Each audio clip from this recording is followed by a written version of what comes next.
Depression has been in my life since I was around 12 years old. Not only my life, but it's been a part of millions of people's lives across the globe.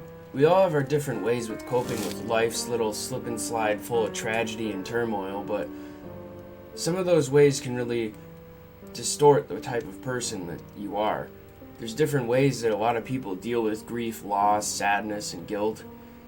Through drugs, sex, alcohol, partying hard as fuck, gambling, binge watching TV, eating lots of junk food, becoming addicted to food. There's a lot of different ways that depression or mental illness can kind of take fold. Not really depression, but mental illness as a whole can really distort somebody and make them into somebody they never thought they were going to be if they don't find help soon enough. And some people, like myself, for a while, I was so depressed that it kind of became my identity. I didn't think that I was anybody else. I thought that I was just like this, and I was always sad. I was always desperate and just totally broken and just a bummy dump all the time. Some people react from anger and say things they don't mean because they are depressed, like that one middle school bully whose divorce definitely was his fault. Let's all be real here. But one of the ways that I was able to deal with my depression, or at least cope with it, was through video games. Ever since I can remember, since I was a young boy, I was always really into playing video games. It offered a type of escape from the real world, a fantasy world where anything was possible. I could be anybody I wanted, I could do anything I wanted, and it was really desirable for me as a child. In a nutshell, what we're going to be talking about today is how some video games offer an escape, a feel-good type game, and some video games offer the player to overcome some sort of tribulation, some sort of tasks that they have to rise above and complete in order to advance through the story, often rewarded with really good loot or maybe a trophy, stuff like that. These are difficult games, but they make it worth it in the end because all the effort and time you put into it pays off through that satisfaction of getting ahead and winning. Thus, teaching a lesson on persistence and perseverance, learning patience and rising above life's difficult tragedies. In several movies and video games, we are introduced to characters that are faced with challenges and loss, some that eventually break the very essence of what that character was, leaving it up to the writer if the character is able to rebuild their foundation after it's been ripped out from under them. Or, in certain video games, leaving it up to the player on how the character they're playing reacts to the obstacles they are faced with. Your character can act bitter and evil throughout the rest of the game, thus causing the end result of the story to drastically change. Although some games don't offer multi-endings or non-linear and open-ended ever-changing storylines, it's definitely interesting nonetheless to watch where the story takes a main character in video games and movies. That question pops into your head when faced with a foreshadowing part in a movie like Batman: The Killing Joke that was actually recently released on Netflix. There is a scene where Batman goes to Arkham Asylum to speak with the Joker. He knows that eventually everything the two characters have been through will break one of them, causing either Batman to kill the Joker or vice versa. This acknowledgement that Batman makes shows that even people as strong as Batman have a breaking point.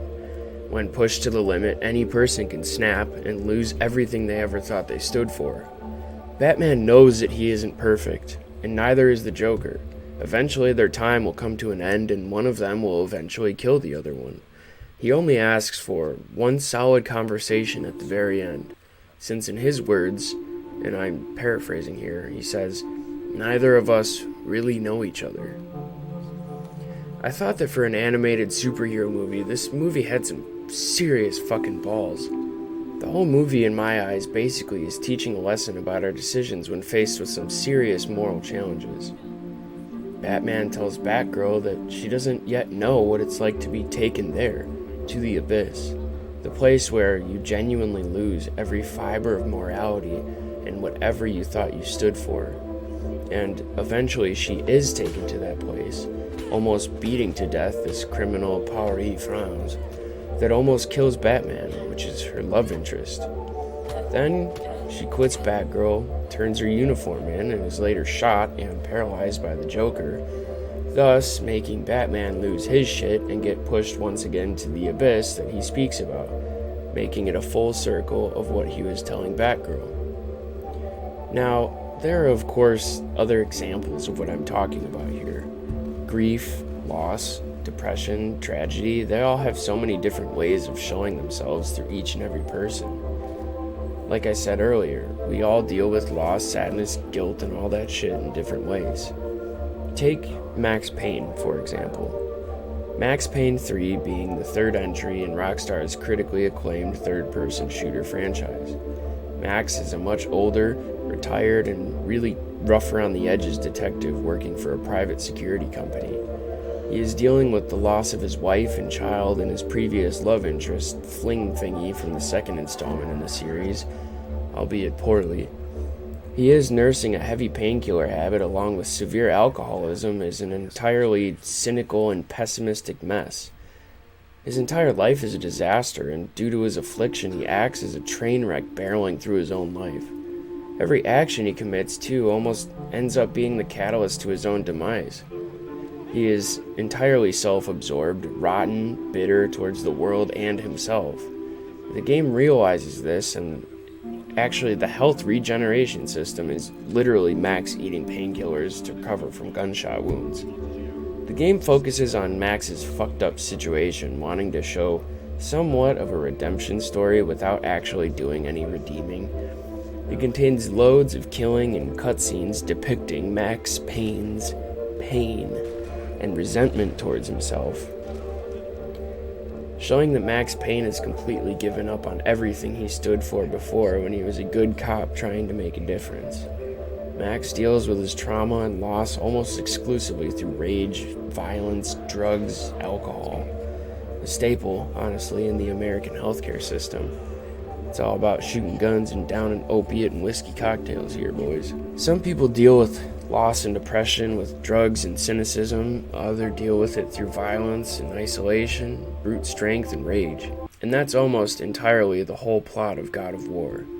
Kratos, the main character, through his conquest of absolute power, makes a deal with the Greek god of war himself, Ares, only to be tricked into accidentally killing his family in a fit of violence, unleashing his wrath upon his kin, completely blinded by the blood of his violent tantrum.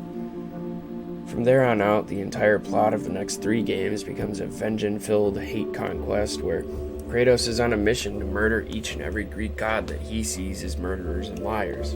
Thus, Kratos is dealing with his loss from a previous frenzy powered by mistakes through a pure rampage funded with vengeance. Later, into the 2018 God of War release, he becomes a more controlled yet patient hermit, sort of living in isolation, trying to lead a quiet life with his newfound love until she dies as well. He then is on a journey to spread her ashes with his son, boy. No, just kidding, his name is Atreus. No, just kidding again, his name is actually Loki. It's in this story we're introduced to a new list of generational ailments, with Kratos' son Atreus exhibiting the same fury his father has, and Kratos trying to teach him to control it, knowing the destruction that can be caused through complete wrath and bloodlust. Basically, the entire game being about new beginnings and not being able to escape your past while also being forced to deal with it. This is a common reaction for some people going through loss and trauma, to just see red and destroy everything in your path. It is more likely that highly damaged people take this route, in my opinion, being as though they end up being extremely violent murderers and abusers. Although in movies and media, we often romanticize the stereotypical toxic and vile trope, with characters being cutified or cutification like Harley Quinn. And I actually didn't come up with the term cutification. An awesome YouTuber by the name of Clementine Productions did, and they did an entire video on this very topic of Hollywood turning mental illness into a fashion statement or a quirky, sought-after trait, completely romanticizing mental illness and downplaying the effects having an emotional affliction has on a person's life. Also, I'm going to link Clementine's video in the description below. I would highly recommend checking that video and channel out. It isn't very often that a movie or a show depicting mental illness actually gets it right. They usually pick and choose the cute or cool aspects of having depression or bipolar disorder. And it really aggravates me, but honestly, I really don't get too upset about it anymore. I feel like I've seen absolutely everything remotely sensitive be exploited by Hollywood at this point, so what else is new?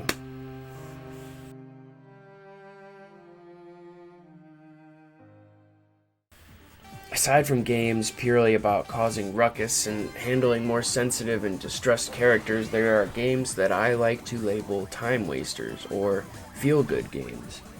These are video games I would turn to after a long day of work, or maybe games I turn on while I'm feeling depressed and down. Games that don't really take any kind of mental toll or require any sort of emotional thought or effort. Games that are solely designed to make you feel good and alleviate any stress or anguish you've been holding on to all day at your tiresome and banal 9-to-5 office job you work 5 days a week. When you get home from work after your hour-and-a-half commute through the same old shitty traffic that you experience daily, the last thing some people want to do is play a grueling and emotionally intense game that makes their fantasy world much too similar to their real world. So, if you're following me so far, then you know what I'm talking about with the whole long and intense day of work at a job you hate. Well, if you're a poor young adult like I am, you know how shitty that is. Working a terrible fast food job 45 hours a week just to pay your rent and get by the time I finally get home from work, shower, eat, take care of my responsibilities, take a big fat dump, it might already be 8 or 9 p.m., at which that point I am just way too exhausted to play a super intense game like Death Stranding, or really any Hideo Kojima game for that matter, something that demands a lot of focus and attention. A game that fits perfectly in this little cubicle is Animal Crossing. Maybe not the new release, but the GameCube release. And I always say maybe not the new release because I actually haven't played it yet. I'm kind of poor, like I said earlier. I have always loved this game since the first time I played it. It requires very minimal attention, and it is really the kind of game that you can just put on South Park in the background while you fish your life away in order to pay Tom Nook, that fucking greedy crook. The game isn't linear, so to speak, but it does have boundaries and some limits. The game really is mindless, but it's incredibly fun at the same time, and it's almost more fun than The Sims in the sense that there's really no major consequences in the game. Not even that the game gives you the chance to create any conflict. You are very limited on what you can do, but you can dig up fossils and gyroids, fish in a river, ocean, run errands for the townsfolk, catch bugs, plant flowers, decorate your house, create clothes for your character at the Able Sisters tailor store. All these options, and I still chose to absolutely harass the townsfolk and commit aggravated assault with nets and shovels. It's okay though, because I only target the mean villagers that make me feel bad every time I want to save and quit, and there's some sort of satisfaction involved when you kick one of the soccer balls in a river when one villager is trying to play with it. I choose to play that game the evil route because it's a lot more fun. The second you boot up Animal Crossing, you're greeted by the instantly comforting and delicate start menu with a nice main theme song and a gameplay playback of villagers roaming around the town doing meaningless things. It's interesting because each time you boot the game up, a new gameplay sample is played showing you all the interesting towns, which are all way cooler than yours, along with the way cooler looking villagers like lions and anteaters, shit like that. A big contribution to the relief and sense of contentment Animal Crossing provides is the soundtrack to the game. Each track is packed full of sentimental piano overlays with ambient background noise, different tracks for when it's snowing or raining, all completing this sense of serenity the game provides. There's no real point to the game other than to advance the production and size of your house, and even collecting all the different bugs, fossils, all that stuff. Overall, it's a very pleasant game and filled with delightful tracks and the sweetest characters.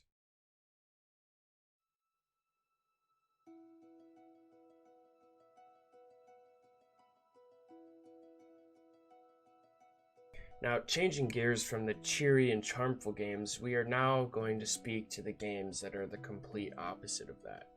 Games where the entire essence of it is to make you so uncomfortable and put you so out of your element that you have no choice but to succumb to what the game is demanding from you. That's not all, though, honestly. Here I'm going to also jumble another genre into this section too.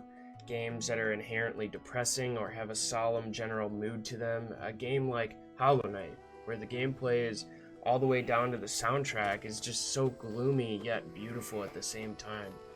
Almost like a dead tree that's been cut down and carved into a gorgeous coffee table.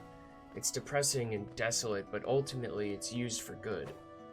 The universe Hollow Knight depicts is lonely and isolated, full of grimness and despair. Everything wants to kill you, the environment is hostile, and all of the travelers and characters you come across are either wacky and out of touch or completely broken and fractured beings, just barely hanging on to the last thread of hope. Or they have lost all hope completely and are just waiting to die. There are, of course, other characters like Grandpa Grub or whatever his name is, he's adorable. All the little grubs you save in this game are like lost little kittens that you rescue and take them back to their family. But most characters have ulterior motives for speaking to you, and they want to trap you somewhere in order for you to do their bidding, like killing a boss or completing a puzzle, retrieving something for them. Small little fetch quests that aren't entirely fetch quests. I have to admit that I'm not really doing this game much justice by only talking about the sad tone the game has to it. The game has a weird way of expressing such a lonely and desolate theme and at the same time advocating hope and positivity. It brings you into the defeated and dreary atmosphere with no time wasted, but it keeps you pushing through the rejection and failure by offering exceptional rewards after every major and trying boss encounter. An example of this is earning the Mothwing Cloak after your first tussle with Hornet. I probably tried and failed that boss fight around 22 times, not exaggerating. It's not that the game is flawed or broken in the aspect that certain mechanics don't work. In fact, every mechanic the game tries to show to you works perfectly. It's the player ultimately that makes the mistakes. The game is definitely punishing, and it was really hard for me to get used to. You're never over-leveled than your enemies, and an enemy can kill you no matter how insignificant. It's the mistakes that you make that kill you. Each death feels earned and deserved in this game, much like Cuphead, but not nearly as non-negotiable. That game is ridiculously difficult, and there's a reason why journalists gave it really shitty ratings, because they couldn't get past the fucking tutorial. The point I'm trying to make here is that even though the game's setting and world is truly abandoned and barren, almost feeling like an overgrown, unattended graveyard or subway station, the game provides optimism and genuine dopamine rewards for the player choosing to pick themselves back up and try again. Maybe this time you learn from your mistakes and actually learn how the game wants you to operate. When I first got the ability to bounce off walls, I died at least 15 times trying to get past the trial area right after receiving this skill. The game only tells you how this mechanic works and does not show you how to do it. There is no tutorial. Everything you learn in this game, you learn yourself and completely earn the mental trophies for succeeding. Games like Hollow Knight are inherently depressing, like I said earlier, in their scenic environments where the game itself takes place. But that does not mean that the game is overall depressing. The game tells a story, and it is damn good at it. So now we've covered some topics. I didn't get nearly as far into this topic as I wanted to by trying to keep track of the time. I'm thinking about making this a little series, that way I can continuously go deeper into this concept. I'd definitely like to talk more about this and explore other games too, since the only mental illness I really talked about in this video is depression. There are also many games that I wanted to talk about in this video, and I had a lot of fun making it. It felt nice to get real and talk a little bit about something so near and dear to my heart. I really am passionate about video games, and as somebody that has mental illness issues, this is something that I've always thought about, is how games make me feel, how their atmosphere rubs off on me, and how they can make me feel better or worse depending on what mood I'm in. Video games have this really unique way of bringing you into their world and immersing you completely in what the story is that they are trying to tell. Games like The Witcher that you boot up and you end up losing 12 or 14 hours of your life at one sitting, just dumping time and patience and effort into this game, and intrigue and interest, and it's just so good. And I applaud these studios that are able to create games that just totally drop you in the world. And for a while, when I first started playing World of Warcraft when I was 12 years old, I would go to school and all I would think about was World of Warcraft. I would bring the little packets that they give you in the game, and I would just sit there and I would read these packets and I would draw the characters that I knew. And man, sorry, I'm going off script here, but I'm just getting really passionate about talking about this. Anyways, in this video, we went over the ways depression and loss affects different people, the way games portray those effects, feel-good games that act as an escape, and games that have a gloomy and depressing undertone about them. I wanted to talk more about punishing games while I talked about Hollow Knight, but I really wanted to get into getting over it, Dark Souls, things along that spectrum. Cuphead, I mentioned that briefly, but there's definitely going to be more of these videos that I talk about mental illness, and probably a part 2 to depression video. And if you guys enjoyed this video, make sure to check out some of my other diary entries. It's what I call these videos, since they're not really critiques, they're just expressing how the games made me feel, what I feel about the games. Check out my Twitch. Even though I've hardly been on lately, I've been really trying to pump these diary entries out, these videos. Check out my Instagram as well. I post like really stupid shit all the time. I'll have links to all that shit in the description below. Also, last but not least, this is the most important part of this video. If you or someone you love struggles with mental illness, please reach out. I put some links in the description for anyone to use if you need some help. There's so many free resources out there. There's no reason for this affliction to destroy your life. I mean, I know it sucks because I suffer from it as well, but there's so many different ways you can deal with it. And honestly, no shame to you if you're not ready yet. That's okay. I totally get that. But there is no shame, honestly, in doing this. Millions of people suffer from some sort of mental affliction. Just everyone take care, and always remember, don't